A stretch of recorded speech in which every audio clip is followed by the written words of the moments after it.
Hello friends, good morning. നമ്മുടെ Kerala TV സീരിയലിലേക്ക് എല്ലാവർക്കും സ്വാഗതം. അങ്ങനെ അനിയും വേണുവും കൂടി കോടതി മുറ്റത്ത് നിന്നിങ്ങനെ തർക്കം തുടങ്ങി. അപ്പോൾ ഇവളുടെ ചരിത്രം മുഴുവൻ കോടതി കേട്ടതാണെന്ന കാര്യം അനി പറയുമ്പം ചരിത്രവും ഭൂമിശാസ്ത്രവും ഒക്കെ കോടതി കേട്ടതാണല്ലോ മോനെ, അതൊക്കെ അങ്ങനെ തന്നെ അവിടെ കിടക്കും. പെണ്ണിൻ്റെ മാനത്തിനാണ് കോടതി കൂടുതൽ വില കൽപ്പിക്കുന്നതെന്ന് പറയുമ്പോൾ, എടോ അതൊക്കെ മാനമുള്ളവരുടെ കാര്യമല്ലോ, അതില്ലാത്തവരുടെ കാര്യം ഇവിടെ പറഞ്ഞ കാര്യമില്ല എന്ന് പറഞ്ഞു അനി. ഡടാ കൂടുതൽ കളി വേണ്ട കേട്ടോ എന്ന് വേണു. അപ്പോൾ കളിച്ച് താൻ എന്ത് ചെയ്യുമെന്ന് ചോദിച്ചു അനി. ഇടിച്ചതിൻ്റെ നെഞ്ച് ഞാൻ വാട്ടും, മനസ്സിലായടോ എന്ന് ചോദിക്കുമ്പോഴേക്കും എന്നും പറഞ്ഞൊരിത്. അപ്പോൾ വേണ്ടനി പോട്ടെ ഇനി എന്നും പറഞ്ഞ് നവീൻ ഇങ്ങനെ നിൽക്കാം. അവൻ തല്ലുന്നെങ്കിൽ തല്ലട്ടെ സാറേ, ഇവിടെ CCTV ഒക്കെ ഉള്ളതാ, അതുകൂടെ ഞങ്ങൾ കോടതിയിൽ അങ്ങ് പ്രസൻറ്റ് ചെയ്തോളാം എന്നും പറഞ്ഞു. നിനക്കാടാ ഇനി വലിയ വലിയ സ്വപ്നങ്ങളും മോഹങ്ങളും ഒക്കെ ഉള്ളത്, ഞങ്ങൾക്കതൊന്നുമില്ല, അതുകൊണ്ട് കൂടുതലൊന്നും നീ ഞങ്ങളെ പേടിപ്പിക്കല്ലേ എന്നൊക്കെ പറയുമ്പം എനിക്ക് കലി വന്നിട്ട് പാടില്ല. അച്ഛൻ വാ അച്ഛാ, ഈ നൂറ്റാണ്ടിലൊന്നും ഇവന് ഡിവോഴ്സ് കിട്ടാൻ പോണില്ല എന്നും പറഞ്ഞുകൊണ്ട് അനാമിക അവിടെ നിന്ന് അങ്ങ് പോയി. ശരി സാറേ എന്നും പറഞ്ഞ് വേണു അവിടെ നിന്ന് അങ്ങ് പോയി. അനി ഭയങ്കര ദേഷ്യത്തിൽ ഇങ്ങനെ നിൽക്കുക. എടാ നീ എന്താണ് ഇങ്ങനെ നോക്കിക്കൊണ്ട് നിൽക്കുന്നതെന്ന് ചോദിക്കുമ്പം, അളിയ അവൾ ജഡ്ജിയുടെ മുന്നിൽ കരഞ്ഞു കാണിച്ചിട്ടുണ്ടെങ്കിൽ നമ്മളിനി എത്ര വാദിച്ചാലും ശരി അവർ ഇതിന് കുറച്ച് സാവകാശം വേണമെന്ന് പറയും. അതാണ് പ്രധാനപ്പെട്ട തലവേദന എന്ന് നവീൻ അനിയോട് പറയുക. അപ്പോൾ അവൾ അടുത്തൊന്നും എൻ്റെ തലയിൽ നിന്ന് ഒഴിഞ്ഞു പോവില്ലല്ലേ എന്ന് ചോദിക്കുമ്പം, നോക്കാവടാ, അല്ല ഇനി എന്നാ വരണമെന്ന് പറഞ്ഞിരിക്കും ചോദിക്കുമ്പം 3 മാസം കഴിഞ്ഞ്. അന്നും നിന്റെ നിലപാടിലും മാറ്റമില്ലെങ്കിൽ കോടതി മറ്റെന്തെങ്കിലും വഴി കണ്ടെത്തും എന്ന് പറയുക. നീ ടെൻഷനും അടിക്കാതെ നമുക്ക് നോക്കാമെന്ന് നവീൻ അനിയോട് പറയുക. അനി ഇങ്ങനെ ആകെ വിറങ്ങലിച്ചിങ്ങനെ നിൽക്കുവാണ്.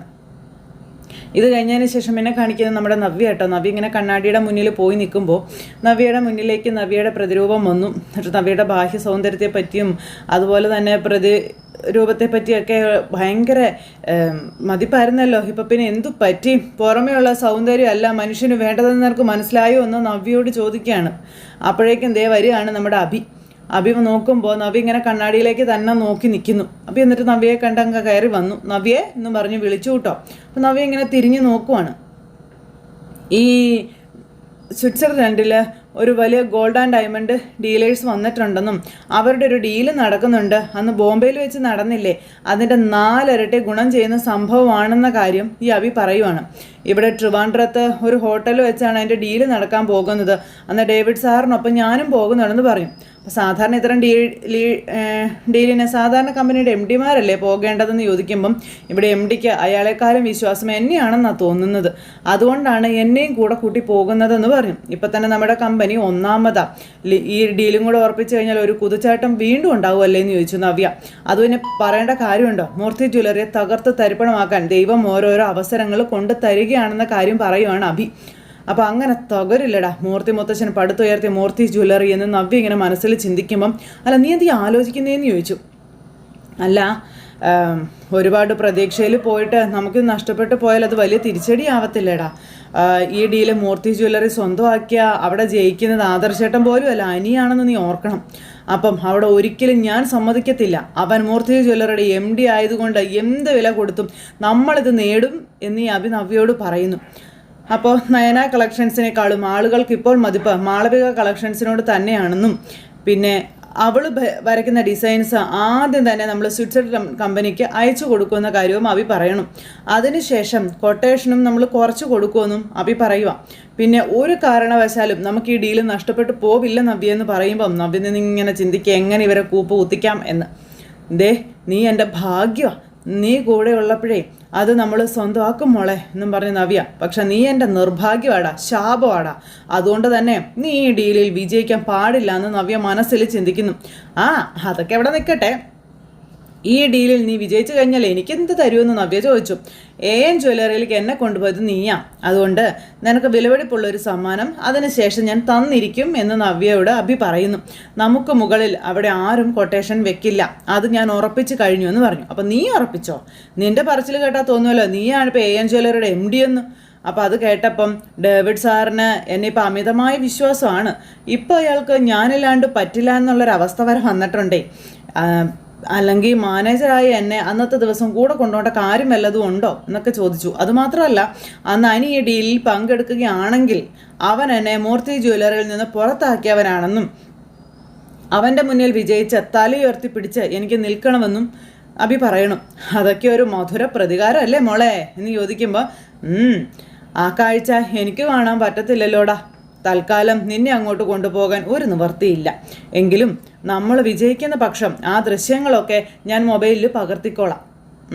അവൻ നനഞ്ഞ കോഴിയെ പോലെ നിൽക്കുന്ന ആ ഒരു ദൃശ്യങ്ങൾ പകർത്തി ഞാൻ നിന്നെ കാണിച്ച് തന്നിരിക്കും എന്ന് പറഞ്ഞ് അഭി അവിടെ നിന്ന് അങ്ങ് പോയി. ഈ സമയത്ത് നവ്യ മനസ്സിൽ ചിന്തിച്ചുകൊണ്ട് ഇങ്ങനെ നിൽക്കുവാണ്, ആ ഡീല് എങ്ങനെയെങ്കിലും എനിക്ക് തന്നെ നേടിക്കൊടുക്കണം എന്നുള്ളത്. ഇതെല്ലാം കഴിഞ്ഞതിന് ശേഷം പിന്നെ കാണിക്കുന്നത് മാളവിക നിന്ന് ഫോണിൽ സംസാരിക്കും. അപ്പോൾ കൂടുതൽ ആത്മാർത്ഥതയൊന്നും വേണ്ട മേഡം, ഉള്ളതൊക്കെ മതി, കൂടുതൽ സ്ട്രെയിൻ മേഡത്തിൻ്റെ കമ്പനിക്ക് വേണ്ടി എടുത്താൽ മതി കേട്ടോ എന്നും പറഞ്ഞ് ഇവരിങ്ങനെ സംസാരിച്ചുകൊണ്ടിരിക്കുമ്പോഴത്തേക്കും നവ്യ അങ്ങോട്ടേക്ക് കയറി വരുന്നു. അപ്പോൾ ഇപ്പോൾ അയച്ചു തന്നാലും ഞാൻ പ്രിൻ്റ് എടുത്തിട്ടുണ്ടെന്നും എന്തെങ്കിലും ആവശ്യം ഉണ്ടെങ്കിൽ ഞാൻ വിളിച്ചോളാമെന്നും പറഞ്ഞു. അപ്പോൾ ഇവളെ ആരോ ഹെൽപ്പ് ചെയ്യുന്നുണ്ടല്ലോ എന്ന് നവ്യ, ഇവൾ ആരോടായിരിക്കും ഇപ്പോൾ സംസാരിച്ചതെന്ന് നവ്യ ഇങ്ങനെ മനസ്സിൽ ചിന്തിക്കാം. ശരിയെന്നാ ഓക്കെ എന്ന് പറഞ്ഞ് ഫോൺ അങ്ങ് കട്ട് ചെയ്തിട്ട് മാളവിക ഇങ്ങനെ നോക്കുമ്പോൾ കാണുന്നത് നവ്യയെ. അപ്പോഴേക്കും മാളവിക ഒരു ചിരിയൊക്കെ ചിരിച്ചിങ്ങനെ ഇരിക്കും കേട്ടോ. ഏത് നേരവും ജോലിയിലാണല്ലോ. ആ കമ്പനി നമ്മളെ ഓവറായിട്ട് വിശ്വസിക്കുമ്പോൾ തിരിച്ചും അത് വേണമല്ലോ. അത് ശരിയാ. മാളവിക മറ്റാരുടെയെങ്കിലും ഹെൽപ്പ് തേടുന്നുണ്ടെന്ന് ചോദിച്ചു. അപ്പോൾ അങ്ങനെയൊന്നുമില്ല, പിന്നെ ചിലരുടെ അഭിപ്രായങ്ങളൊക്കെ കേൾക്കാറുണ്ടെന്ന് പറഞ്ഞു. നല്ല കോമ്പറ്റീഷനൊക്കെ ഉള്ള ഫീൽഡ് അല്ലേ, അപ്പം പിന്നെ അതൊക്കെ വേണ്ടി വരുമല്ലോ എന്ന് പറഞ്ഞപ്പം എൻ്റെ അനിയത്തി നയനയുടെ കാര്യം അറിയാമല്ലോ. നയന കളക്ഷൻസ് ഫേമസ് ആണ്, അതുകൊണ്ട് എനിക്കും ഇതേപ്പറ്റി ചെറിയ ബോധമൊക്കെ ഉണ്ട് കേട്ടോ എന്ന് നവ്യ പറയുന്നു. എന്നാൽ ഇതൊക്കെ ഒന്ന് നോക്കിക്കേ എന്ന് പറഞ്ഞുകൊണ്ട് നവ്യയെ കാണിച്ചു കൊടുത്തു മാളവിക അന്നേരം കൊടുത്തതെല്ലാം നമ്മുടെ നവ്യ ഇങ്ങനെ നോക്കുക കേട്ടോ. ഇങ്ങനെ നവ്യ ഇതെല്ലാം വളരെ ശ്രദ്ധയോടുകൂടി നോക്കിക്കഴിഞ്ഞപ്പോൾ ഇവരുടെ ഡിസൈനുകൾക്ക് നയനയുടെ ഡിസൈൻസുമായിട്ട് സാമ്യമുണ്ടോ എന്ന് നവ്യ മനസ്സിൽ ചിന്തിക്കും. അപ്പം എന്താ കൊള്ളാവോ എന്ന് ചോദിച്ചു. അപ്പം നന്നായിട്ടുണ്ടെന്ന് പറഞ്ഞു നവ്യയെ. മാളവികയുടെ ഡിസൈൻസൊക്കെ സത്യം പറഞ്ഞ നയനയുടെ ഡിസൈൻസുമായിട്ട് നല്ല സാമ്യമുണ്ടെന്ന് പറയാം. അപ്പോഴത്തേക്കും നമ്മുടെ മാളവിക ഒന്ന് ചിരിച്ചു. പിന്നെ അതിനേക്കാളും കുറച്ച് മെച്ചപ്പെട്ട് നിൽക്കുന്നത് കൊണ്ടാണ് നമ്മൾ മുന്നിലെത്തിയതെന്ന് നവ്യ പറയുന്നു. നമ്മുടെ എതിരാളികളാണെങ്കിലും നയനയുടെ ഡിസൈനെ പറ്റി എനിക്ക് നല്ല മതിപ്പാണെന്ന് മാളവിക. അതിനോട് മത്സരിക്കുമ്പോഴേ നമ്മൾ നല്ല തല പുകച്ചേ പറ്റുമെന്നും മാളവിക നവ്യയോട് പറഞ്ഞു. ഇനി നമുക്ക് മുകളിലേക്ക് നയന കളക്ഷൻസ് വരാതെ നോക്കിക്കൊള്ളണം, അതിലാണ് മാളവികയുടെ മിടുക്ക് കേട്ടോ എന്ന് നവ്യ പറയുന്നു. അത് എത്രത്തോളം പ്രാവർത്തികമാകുമെന്നൊന്നും എനിക്കറിയില്ല. ഞാൻ വന്നപ്പോൾ നയന കളക്ഷൻസ് പിന്നിലായില്ലേ, അതുപോലെ നമ്മളെക്കാൾ മിടുക്കുള്ളവർ വരുമ്പോൾ നമ്മൾ താഴേക്ക് പോകും. അത് ശരിയാണെന്ന് നവ്യ. എൻ്റെ കാര്യം സമാനം തന്നെയാണ്. മോഡൽസിനൊന്നും എന്നും ഒരുപോലെ തിളങ്ങാൻ കഴിയില്ല. എന്നെ മടുക്കുമ്പോൾ അടുത്ത ആൾ വരും. അതും പറഞ്ഞ് നവ്യ അവിടെ നിന്ന് പോയി. അതും പറഞ്ഞ് നവ്യ അങ്ങ് പോയി കഴിഞ്ഞപ്പോഴത്തേക്ക് മാളവിക അവിടെ ഇരുന്ന് ഇങ്ങനെ ആലോചിക്കുകയാണ്. പക്ഷെ പുറത്തേക്ക് പോയി നമ്മുടെ നവ്യ അപ്പുറം മാറി നിന്ന് മാളവികയെ ഇങ്ങനെ ശരിക്കും നോക്കി. മാളവികയാണെന്നുണ്ടെങ്കിൽ ഈ ഡിസൈൻ നോക്കിക്കൊണ്ട് ഇങ്ങനെ ഇരിക്കും അവിടെ. നവ്യ ആ സമയത്ത് മാളവിക ഒന്ന് ശ്രദ്ധിച്ച് നോക്കിയിട്ട് അവിടുന്ന് പോയി നേരെ ഡേവിഡ് സാറിൻ്റെ അടുത്തേക്കാണ് പോണേ. ഡേവിഡ് സാറാണെന്നുണ്ടെങ്കിൽ അവിടെ തിരക്കിട്ട ജോലിയാണ്. അപ്പം നവ്യ അങ്ങോട്ടേക്ക് ചെന്നു. സാർ, നമ്മുടെ പരസ്യമൊക്കെ ഒന്ന് കൊഴുപ്പിക്കാനുള്ള പരിപാടിയാണ് കേട്ടോ നവ്യ. നവ്യയ്ക്കൊപ്പം വരുന്നതേ മലയാളത്തിൻ്റെ ലേഡി സൂപ്പർ സ്റ്റാർ ആണെന്ന് ഇങ്ങനെ പറയുമ്പം, എന്താ സാർ ഞാൻ മാത്രമായിട്ട് കമ്പനിക്ക് സെയിൽസിൽ എന്തെങ്കിലും ഇടിവ് വന്നിട്ടുണ്ടോ എന്ന് നവ്യ ചോദിക്കുമ്പം, അതല്ലല്ലോ നവ്യ, ഇപ്പോൾ AN ജ്വല്ലറി ഒന്നാമതായതുകൊണ്ടേ സെലിബ്രിറ്റീസിനൊക്കെ നമ്മളെ ആഡ് ചെയ്യാൻ വലിയ താല്പര്യമാണ് എന്നിങ്ങനെ പറയണു. ഈ AN ജ്വല്ലറി മുൻപൊക്കെ വിളിക്കുമ്പോൾ അവർ നെറ്റ് ചുളിക്കുമായിരുന്നു, ഇപ്പോഴേ അതൊന്നും ഇല്ല. അവർ വരുന്നത് കൊണ്ട് നവ്യ നിനക്ക് എന്തെങ്കിലും കുഴപ്പമുണ്ടോ എന്ന് ചോദിച്ചു. അത് തനിക്ക് ചെറിയ പബ്ലിസിറ്റി ഒന്നും അല്ല ഉണ്ടാക്കാൻ പോകുന്നത്, ചിലപ്പോൾ തനിക്കിത് സിനിമയിലേക്കുള്ളൊരു എൻട്രി പോലും ആയിരിക്കും എന്ന് പറഞ്ഞപ്പം, അയ്യോ എനിക്ക് അത്രമാത്രം മോഹങ്ങളൊന്നും ഇല്ല സാർ, ഇപ്പം ഈ കിട്ടിയ പ്രശസ്തിയും പണമൊക്കെ തന്നെ ധാരാളമാണെന്ന് നവ്യ പറയുമ്പം അങ്ങനെയൊന്നും നമ്മൾ കരുതാൻ പാടില്ല കേട്ടോ. വളരാൻ വേണ്ടിയിട്ടാണ് നമ്മൾ എല്ലാവരും ജീവിക്കുന്നത് അല്ലേ. ഇന്നുള്ളതിനേക്കാളും ഉയർന്ന ഒരു സ്റ്റെപ്പായിരിക്കണം നമുക്ക് നാളെ ഉണ്ടാകേണ്ടത്. പിന്നെ തളരുന്ന ഒരു സമയമൊക്കെ വരും, വിഷമിക്കുന്ന സമയവും വരും. ആ സമയത്ത് അതാവാം. സ്വിറ്റ്സർലൻഡിലുള്ള ബെന്നറ്റ് എന്നുള്ളൊരു കമ്പനി നമ്മളുമായിട്ടൊരു ഡീൽ ഉറപ്പിക്കാൻ വരുന്നുണ്ടെന്നും അങ്ങ് മുംബൈയിൽ വെച്ച് നമ്മളൊരു വിദേശ കമ്പനിയുമായിട്ടൊരു എഗ്രിമെൻറ്റ് സൈൻ ചെയ്തായിരുന്നല്ലോ, അത് നമുക്കുണ്ടാക്കിയൊരു ബിൽഡപ്പ് ഉണ്ടല്ലോ, അത് ചെറുതൊന്നുമല്ല എന്നും അതിൻ്റെ 4 ഇരട്ടി വലിപ്പമുള്ള ഒരു കമ്പനിയാണ് ബെൻബിറ്റ് എന്നുള്ളൊരു കമ്പനി. അവരുമായിട്ടുള്ള ഡീൽ ഉറപ്പിച്ച് കഴിഞ്ഞാൽ നമ്മളപ്പം പിടിച്ചാൽ കിട്ടത്തില്ലെന്ന് AN ജ്വല്ലറി നവ്യോട് പറയുക. മൂർത്തി ജ്വല്ലറിക്കൊക്കെ നമ്മുടെ നിഴലായിട്ട് നിൽക്കേണ്ടി വരുമെന്നും പറഞ്ഞു. ഇതൊക്കെ കേട്ട് നവ്യ ചിരിച്ചുകൊണ്ട് അങ്ങനെ നിൽക്കാം. ഈ വിജയങ്ങൾക്കെല്ലാം പിന്നിൽ നീയും അബിയും മാളവികയും എല്ലാവരും പങ്കാളികളാണെന്ന് പറഞ്ഞപ്പം ഉടനെ തന്നെ ഡീൽ ഉണ്ടാവും സാർ. പിന്നെ അതിൻ്റെ CEO ഉൾപ്പെടെയുള്ളവർ ഇവിടെ തമ്പടിച്ചു കഴിഞ്ഞുവെന്ന് ഇയാൾ പറയുക. ഇനിയിപ്പോൾ നമ്മുടെ ഡിസൈനൊക്കെ അവർക്ക് അയച്ചു കൊടുക്കണമെന്നും പറയുവാണ്. ഇതൊക്കെ കേട്ടപ്പോൾ നവ്യയ്ക്ക് ആകെ ടെൻഷനായി. മൂർത്തി ജ്വല്ലറി മിക്കവാറും അതിൽ പങ്കാളികളായിരിക്കുമെന്നും അങ്ങനെയാണെങ്കിൽ നവ്യയുടെ അനിയത്തിയുടെ ഡിസൈൻ ആയിരിക്കും അവർക്ക് അയച്ചു കൊടുക്കുന്നത്. അപ്പം മാളവിക കുറച്ച് പുതിയ ഡിസൈൻസൊക്കെ തയ്യാറാക്കുന്നുണ്ടല്ലോ സാർ, അത് ഈ കമ്പനിക്ക് വേണ്ടിയിട്ടാണ്. ഡീല് നടക്കുന്ന ദിവസം അവർ പറയും ആരുമായിട്ടാണ് എഗ്രിമെൻ്റ് സൈൻ ചെയ്യുന്നത് എന്നുള്ളത്. എന്തായാലും ഒന്ന് പ്രാർത്ഥിച്ചേക്കാൻ പറഞ്ഞു. അപ്പം ശരി സാർ, ഓക്കെ എന്ന് പറഞ്ഞു. അങ്ങനെ എന്തായാലും നവ്യയുടെ പണി തെറിപ്പിക്കാനുള്ള ആദ്യ ഘടു ഇവൻ പണി തുടങ്ങിക്കഴിഞ്ഞു അഭിയുടെ വാക്ക് കേട്ട്. ഇത് കഴിഞ്ഞതിന് ശേഷം പിന്നെ നവ്യ അങ്ങോട്ടേക്ക് വരുക. അപ്പം നവ്യ ഇങ്ങനെ നടന്ന് വരുമ്പോഴത്തെ സ്റ്റാഫുകളൊക്കെ ഇങ്ങനെ ജോലി ചെയ്യുന്നു. നവ്യ എന്തൊക്കെയോ ആലോചിച്ച് ഇങ്ങനെ വരുക കേട്ടോ. കഴിഞ്ഞ തവണ ആദർശേണ്ണ മാക്കി കിടത്തിയിട്ടാണ് ആ ഫോറിൻ കമ്പനിയുടെ ഡീല് AN ജ്വല്ലറിക്കാർ സ്വന്തമാക്കിയത്. ഇത്തവണ പക്ഷേ മൂർത്തി മുത്തശ്ശന് വേദന ഉണ്ടാവരുതെന്ന് നവ്യ. ഈ ഡീലിൽ അണി തന്നെ ജയിക്കണം. ആദർശേട്ടന് അതിന് വേണ്ടുന്ന എല്ലാ സഹായങ്ങളും എനിക്ക് ചെയ്തു കൊടുക്കണമെന്ന് നവ്യ മനസ്സിൽ ചിന്തിക്കുക. അതിന് അവർക്ക് എന്നെ കൊണ്ട് കഴിയാവുന്ന ഹെൽപ്പൊക്കെ ഞാനും ചെയ്തിരിക്കുമെന്ന് നമ്മുടെ നവ്യ മനസ്സുകൊണ്ട് ഉറപ്പിക്കുന്നു. അങ്ങനെ ഇവർ കുഴിച്ച കുഴിയിൽ ഇവരെ തന്നെ വീഴ്ത്താൻ നമ്മുടെ നവ്യ ഒരുമ്പെട്ട് ഇറങ്ങുകയാണ് കേട്ടോ. അങ്ങനെ നവ്യ അത് ചിന്തിച്ച് അവിടെ നിൽക്കുമ്പോൾ പിന്നെ കാണിക്കുന്ന അബി ആട്ടോ. അബി ഇങ്ങനെ ഓഫീസിലിരിക്കുന്നു വലിയ സ്റ്റൈലിഷ് ആയിട്ട്. അപ്പോൾ നവ്യ അങ്ങോട്ടേക്ക് ചെന്നു. നവ്യ കണ്ടപ്പോൾ ചിരിച്ചവിടെ അങ്ങനെ ഇരിക്കുക. അപ്പോൾ നവ്യ കയറി ചെന്നു. വലിയൊരു ഡീലാണ് നടക്കാൻ പോകുന്നതല്ലേ? അപ്പോൾ അതെ, മൂർത്തി ജ്വല്ലറിക്ക് വേണ്ടി ഡീൽ ഉറപ്പിക്കാൻ വരുന്നത് അനിയായിരിക്കുമെന്ന് അബി. അവിടെ അവൻ തല താഴ്ത്തി പോണം. നവ്യെ, എനിക്കത് കാണണം. നിനക്കറിയാവല്ലോ, എന്നെ നമ്മുടെ മൂർത്തി ജ്വല്ലറിയിൽ നിന്ന് പുറത്താക്കിയതേ അവനാ. അവനോട് എനിക്ക് അത്രത്തോളം പകയുണ്ട്. അതുകൊണ്ട് അവൻ്റെ മുന്നിൽ എനിക്ക് ജയിച്ച് കാണിക്കണം. ഡീല് നടക്കുമ്പം നിനക്ക് പോകാൻ പറ്റുമോ എന്ന് ചോദിച്ചേ. അപ്പം പോയാലെന്താ, ഡേവിഡ് സാറിനൊപ്പം ഞാനും കാണുമെന്ന് പറഞ്ഞു. അതിന് അദ്ദേഹം കൊണ്ടുപോകണമല്ലോ എന്ന് നവ്യ പറയുമ്പം അതൊക്കെ കൊണ്ടുപോകും, എന്നെ അത്രയ്ക്ക് വിശ്വാസമാണ് പുള്ളിക്കെന്ന് പറഞ്ഞപ്പം ഈ ഡീല് നമുക്ക് കിട്ടുമെന്നുള്ള കാര്യം ഉറപ്പാണോ എന്ന് നവ്യ ചോദിക്കുമ്പം അത് ഉറപ്പുള്ള കാര്യമല്ലേ? നിന്റെ അനിയത്തി വലിയ ഡിസൈനറൊക്കെ ആയിരുന്നു. നയന കളക്ഷൻസ് എന്ന് കേട്ടാൽ ആൾക്കാർ ഇടിച്ചു കയറുകയും ചെയ്യുമായിരുന്നു. ഇപ്പോഴേ അതൊന്നും അല്ല അവസ്ഥ. ഇപ്പം മാളവിക കളക്ഷൻസിനാണ് ഡിമാൻഡ് കൂടുതലായിട്ട് വന്നിരിക്കുന്നത്. അവളുടെ ഡിസൈൻ മുൻകൂട്ടി ഡീലേഴ്സിന് അയച്ചു കൊടുക്കുന്നുണ്ട് ഒരു സ്വിറ്റ്സർലൻഡ് കമ്പനിയിലേക്ക്. അവിടെ ഹോട്ടലിൽ അവർ തമ്പടിച്ചിട്ടുമുണ്ട്. എല്ലാ ജ്വല്ലറിയുടെയും ഡിസൈൻസ് അവർ നേരത്തെ തന്നെ പരിശോധിക്കുകയും ചെയ്യുമെന്ന കാര്യവും പറഞ്ഞ് എന്നിട്ട് പിന്നെ നമ്മുടെ കൊട്ടേഷൻസ് എല്ലാം നോക്കുകയും ചെയ്യുമെന്നുള്ള കാര്യവും പറയാം. അതും കഴിഞ്ഞാൽ പിന്നെ ഡീൽ ഉറപ്പിക്കൽ ചടങ്ങാണ്. ആ ചടങ്ങിൽ നമ്മളായിരിക്കും വിജയിക്കാൻ പോകുന്നതെന്ന് പറയുമ്പം നമ്മൾ എത്ര എമൗണ്ടാണ് കോട്ട് ചെയ്തിരിക്കുന്നതെന്ന് ചോദിക്കുമ്പോഴത്തേക്കും അതൊക്കെ ഞാൻ ഡേവിഡ് സാറും കൂടെ പ്ലാൻ ചെയ്യാൻ പോകുന്നതേ ഉള്ളൂ എന്ന് പറഞ്ഞു. അത് കേട്ടപ്പോൾ നമുക്ക് ഇങ്ങനെ ഇരിക്കുക. അത് കഴിഞ്ഞിട്ട് നിന്നോട് പറയാം. എൻ്റെ സഹായം എന്തെങ്കിലും വേണമെങ്കിൽ നീ പറഞ്ഞാൽ മതി, ഞാനത് ചെയ്തു തരാമെന്ന് നവ്യ. നീ ജയിക്കേണ്ടതേ നിന്നേക്കാളും ഇപ്പം എൻ്റെ ആവശ്യമാണെന്ന് പറഞ്ഞപ്പം അതെനിക്കറിയാലോ നവ്യേ. നമ്മൾ ആരെയും ആകർഷിക്കുന്ന ഡിസൈനാണ് അവർക്ക് അയച്ചു കൊടുക്കാൻ പോകുന്നതെന്ന് പറയുമ്പോൾ ശരി, അത് കണ്ടാൽ ഏത് സ്വിറ്റ്സർലൻഡ് കമ്പനിയുടെയും കണ്ണൊന്നും മഞ്ഞളിക്കും എന്ന് പറഞ്ഞു. അതെന്നെയും കൂടെ ഒന്ന് കാണിക്കണേടാ. അങ്ങനെ എന്തെങ്കിലും കുറച്ചുകൂടി മെച്ചപ്പെടുത്താനുണ്ടെങ്കിൽ ഞാനും കൂടെ പറയാമെന്ന് പറഞ്ഞു നവ്യ. മാളവികയായിട്ട് ഡിസ്കസ് ചെയ്യുകയും ചെയ്യാമെന്ന് പറഞ്ഞു. നമ്മളൊക്കെ മാളവികയുടെ മുന്നിൽ ഒന്നുമല്ല നവ്യേ. അവൾ നല്ല ബ്രില്യൻ്റ് ആയിട്ടുള്ള പെൺകുട്ടിയാ, നിനക്കറിയാവോന്ന് ചോദിച്ചു. എന്നാലും നീ ഡിസൈനൊക്കെ ഞങ്ങൾ പെൺകുട്ടികൾക്കല്ലേടാ കൂടുതൽ അറിയാവുന്നേ എന്ന് നവ്യ ചോദിക്കുമ്പം അതിൽ നീ വിഷമിക്കേണ്ട, എല്ലാം നിന്നെ കാണിക്കും. നിനക്ക് കൂടി ഇഷ്ടപ്പെട്ടിട്ടേ നമ്മളിത് ഫോറിൻ കമ്പനിക്ക് കൈമാറുകയുള്ളൂ എന്ന് നവ്യോട് പറയാം അബി. ഈ ഡീല് മൂർത്തി ജ്വല്ലറി തന്നെ ഉറപ്പിക്കൂടാ എന്ന് മനസ്സിൽ നവ്യ പറയുക. ഇവിടെ മുതൽ നീ കുറിച്ചിട്ടോ, നിന്റെയും നിന്റെ കമ്പനിയുടെയും പതനം തുടങ്ങിയെന്ന്. നവ്യെ, ഞാൻ GM ആയതിനു ശേഷം കിട്ടിയ ഏറ്റവും വലിയ കൊട്ടേഷനാണിത്. ഇത് നമ്മൾ സ്വന്തമാക്കുന്നതോടെ നമ്മുടെ ഷെയറിൻ്റെ വില കുതിച്ചുയരാൻ പോവുകയാണെന്ന് പറഞ്ഞു. അയ്യോ, നവ്യ ഭയങ്കര ചിരിയൊക്കെ ചിരിച്ച് നിൽക്കാം. നമ്മൾ എത്രത്തോളം മുകളിലോട്ട് പോകുന്നു അതിനേക്കാളും ശക്തമായിട്ട് താഴേക്ക് വീഴും മൂർത്തി ജ്വല്ലറി എന്നും പറയുന്നു. എടാ, നിന്നെ ഇപ്പം എന്താണെന്നറിയില്ല, ഡേവിഡ് സാറിന് ഭയങ്കര വിശ്വാസമാടാ. അത് അയാളുടെ സംസാരത്തിൽ നിന്ന് എനിക്ക് മനസ്സിലായിട്ടുമുണ്ട് എന്നിങ്ങനെ പറയുമ്പോൾ നബി ചിരിച്ചോണ്ട് ഇങ്ങനെ നിൽക്കുന്നു. ആ വിശ്വാസത്തിന് ഇനി കോട്ടം തട്ടാൻ പാടില്ല എന്ന് നവ്യ.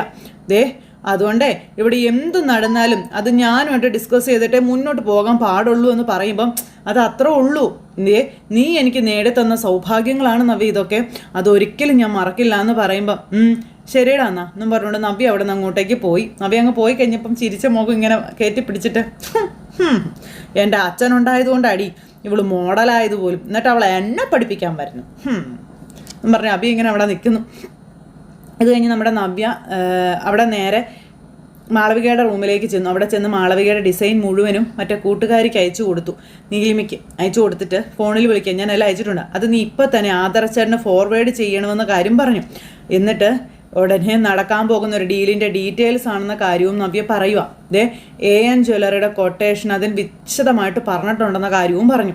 ഇത്തവണ എന്തായാലും ആ ഡീൽ ഇവർക്ക് കിട്ടാൻ പാടില്ല എന്നും നവ്യ പറയുവാണ്. പിന്നെ ദേ മൂർത്തീസ് ജ്വല്ലറി ആ ഡീല് നേടണമെന്ന് പറഞ്ഞു. അപ്പം ശരിയടി, ഞാൻ ഇപ്പം തന്നെ അത് ആദർശേട്ടൻ അയച്ചു കൊടുത്തോളാവെന്ന് പറഞ്ഞു. അപ്പോൾ ഫോണും കട്ട് ചെയ്ത് നമ്മുടെ നവ്യ ഇങ്ങനെ നിൽക്കുവാണ്. ചാരപ്പണി തുടങ്ങി നമ്മുടെ നവ്യ.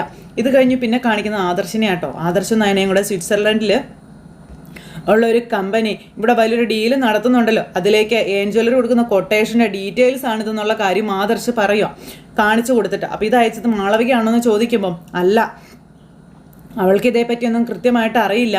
ഞാൻ പറഞ്ഞില്ലേ, മറഞ്ഞിരുന്നുകൊണ്ട് ആരോ നമ്മളെ സഹായിക്കുന്നുണ്ടെന്ന്, അവരാ നമുക്കിതൊക്കെ അയച്ചു തന്നതെന്നുള്ള കാര്യം പറയുന്നു. അങ്ങനെയാണെങ്കിൽ നമ്മളെ സഹായിക്കുന്നത് ആരായിരിക്കുമെന്ന് നയന ചോദിച്ചപ്പം അതറിയത്തില്ല, എന്തായാലും ഡീലിൽ അനി പങ്കെടുക്കുന്നുണ്ട്, അതുകൊണ്ട് നമുക്കിത് പ്രയോജനപ്പെടും എന്ന് ആദർശ് പറയുന്നു. ഇപ്പോഴും ഞാൻ ഭയത്തോടു കൂടി തന്നെ ഇവരെ കാണുന്നത് ആദർശേട്ടാ. എന്തെങ്കിലും ചതി ഇതിൻ്റെ പിന്നിൽ ഉണ്ടാകുമോ ഇല്ലയോ എന്ന് പറയാൻ പറ്റത്തില്ല എന്ന് പറയുമ്പം നമ്മൾ ആരെയും അമിതമായി വിശ്വസിക്കുന്നില്ലല്ലോ എന്ന് പറഞ്ഞു ആദർശ്. ദേ നോക്ക്, എന്തൊക്കെ ആയാലും സൂക്ഷിച്ചും കണ്ടും വേണം കേട്ടോ എല്ലാ നീക്കങ്ങളും നടത്താനായിട്ട്. ചതിക്കുന്നവരെ ആദ്യം വിശ്വാസം പിടിച്ചു പറ്റുമെന്നും ഇപ്പം തന്നെ ഇവർ വളരെ ഹെൽപ്ഫുള്ളാണെന്ന് ആദർശേട്ടൻ തന്നെ പറഞ്ഞു കഴിഞ്ഞില്ലേന്ന് ചോദിച്ചേ. അത് തന്നെയായിരിക്കും ശരിക്കും അവർ തുറുപ്പുചീട്ടാക്കി കണക്കാക്കുന്നതും. നമ്മൾ ഒരു കാരണവശാലും മണ്ടന്മാരാകാൻ പാടില്ല ആദർശേട്ടാന്നും പറഞ്ഞു. ഇവരുടെ സഹായം കിട്ടിയാലും ഇല്ലെങ്കിലും ശരി, നമ്മൾ ഈ ഡീൽ എങ്ങനെയെങ്കിലും നേടിയിരിക്കുന്നതിനെ അത് ഞാൻ തീരുമാനിച്ചുറപ്പിച്ച കാര്യമാണെന്നും ആദർശ് നയനയോട് പറയാം. അതിനുവേണ്ടി എനിക്ക് എന്തൊക്കെ സപ്പോർട്ട് വേണമെങ്കിലും അതെല്ലാം ഞാൻ ചെയ്തു കൊടുക്കുകയും ചെയ്യുമെന്ന് പറഞ്ഞു. വിഷുവോടെ തീർന്നു ജ്വല്ലറിയുടെ പടയോട്ടം, അവസാനിപ്പിക്കും ഞാൻ. ഇനി നമ്മുടെ സമയം, ഇവിടെ നമ്മൾ വിജയിച്ചിരിക്കുക തന്നെ ചെയ്യുമെന്ന് ആദർശ് പറയണം. മൂർത്തി ജ്വല്ലറിയുടെ MD അനി നിസാരക്കാരനല്ല എന്നുള്ളത് എല്ലാവരും ഒന്നും അറിയട്ടെ. അവനോടൊപ്പം ഞാനും കൂടെ ചേർന്ന് കഴിഞ്ഞാലേ അതൊരു വലിയ ശക്തിയാണെന്ന് നമ്മുടെ എതിരാളികളൊക്കെ ഭയത്തോടു കൂടി തന്നെ ചിന്തിക്കട്ടെ എന്നും പറഞ്ഞു. അതുമാത്രമേ ഞാനിപ്പോൾ ലക്ഷ്യം വെക്കുന്നുള്ളൂ എന്നും പറഞ്ഞു. പിന്നെ ഇതിനേക്കാളും താഴെയായിരിക്കും നമ്മൾ കോട്ട് ചെയ്യാൻ പോകുന്നത് എന്ന് മാത്രമല്ല, അവർ കൊടുക്കുന്നതിനേക്കാളും നല്ല ഡിസൈൻസാണ് നമ്മൾ കൊടുക്കാനും പോകുന്നത്. അങ്ങനെ നോക്കുമ്പോൾ ഒരു കാരണവശാലും നമുക്ക് ഈ ഡീൽ നഷ്ടപ്പെടില്ല എന്നും ആദർശ് പറഞ്ഞു. ഇതുകൊണ്ട് നമുക്ക് എന്തെങ്കിലും മെച്ചം ഉണ്ടാവുമോ എന്ന് ചോദിക്കുമ്പോൾ പിന്നെ മെച്ചം ഉണ്ടാകാതെ നമ്മൾ ഈ ഡീലിൽ പങ്കെടുക്കുന്നില്ല എന്നുള്ളൊരു ധാരണ വരുത്തണം. അനിയെക്കൊണ്ട് തന്നെ അത് പറയിക്കുകയും ചെയ്യണം. അതോടുകൂടി ജ്വല്ലറിക്കാർ ഒന്നുണരും എന്ന കാര്യം ആദർശ് പറയുക. നമ്മളില്ലെങ്കിൽ പിന്നെ എതിരാളികളില്ല എന്ന് അവർ ചിന്തിക്കുമെന്നും പിന്നെ അവരുടെ ഡിസൈൻസും കൊട്ടേഷനും എല്ലാം നമ്മൾ മുൻകൂട്ടി അറിയുകയും ചെയ്തല്ലോ. ഇനിയും നമ്മൾ ആ ഡീല് നേടിയില്ല എങ്കിൽ അത് നമ്മുടെ കഴിവുകേടാണ് എന്ന് വിചാരിക്കും എന്ന കാര്യവും ആദർശ് നയനയോട് പറയുക. അങ്ങനെ രണ്ടും കൽപ്പിച്ച് ആദർശ് ഇറങ്ങുകയാണ്. അങ്ങനെ ഇതെല്ലാം കഴിഞ്ഞതിന് ശേഷം പിന്നെ നമ്മുടെ അനിയ അമ്പലത്തിൽ പോയി ഭഗവാന്റെ മുന്നിൽ തൊഴുത് പ്രാർത്ഥിച്ച് ഇങ്ങനെ ഇറങ്ങുമ്പോഴത്തേക്കും ആദർശ് അങ്ങോട്ടേക്ക് ചെന്നു.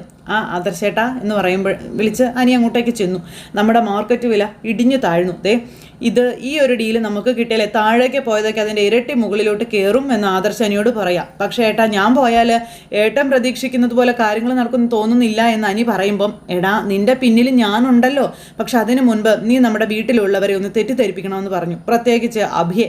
അപ്പോൾ അത് കേട്ടപ്പോൾ എന്താ ഏട്ടാ കാര്യം എന്ന് ചോദിച്ചു. അവനോട് നീ ഈ ഡീല് പങ്കെടുക്കുന്നില്ലെന്നേ പറയാൻ പാടുള്ളൂ. അവസാന നിമിഷം വരെ അങ്ങനൊരു ധാരണ അവനും ജ്വല്ലറിക്കാർക്കും ഉണ്ടാകണം. നീ അവിടെ എത്തുന്നുണ്ടെന്നറിഞ്ഞാലേ നിന്റെ യാത്ര മുടക്കാൻ അവരെന്ത് വേണമെങ്കിലും ചെയ്യുമെന്നുള്ള കാര്യവും പറയുക. എന്നെ അന്ന് കുടിക്കിയതുപോലെ കുടുക്കാനും നോക്കുമെന്ന കാര്യവും ആദർശ് പറഞ്ഞു കൊടുത്തു. പിന്നെ ജ്വല്ലറിക്കാരുടെ ഡിസൈനർ മാളവിക, അവൾ ഏതൊക്കെ ഡിസൈൻസാണ് പ്രസൻറ്റ് ചെയ്യുന്നത് നമുക്ക് മുൻകൂട്ടി അറിയാൻ പറ്റും. അതിനേക്കാളും മികച്ചതായിരിക്കും നമ്മൾ ആ ഡീലിൽ അവതരിപ്പിക്കാൻ പോകുന്നതെന്നും പിന്നെ കൊട്ടേഷൻ കുറച്ച് കൊടുക്കാനാണ് എൻ്റെ തീരുമാനം, ബാക്കി കാര്യങ്ങളൊക്കെ ഞാൻ നോക്കിക്കോളാമെന്നും ആദർശ് പറയുക. നീ കറക്റ്റ് സമയത്തൊന്നും അവിടെ ചെന്നാൽ മതിയെന്നും പറഞ്ഞു. പക്ഷേ ഞാൻ പങ്കെടുക്കുന്ന കാര്യം ആ കമ്പനിക്കാർ എല്ലാവരും അറിയിക്കില്ലേന്ന് ചോദിച്ചപ്പോൾ ഒരിക്കലും ഇല്ല.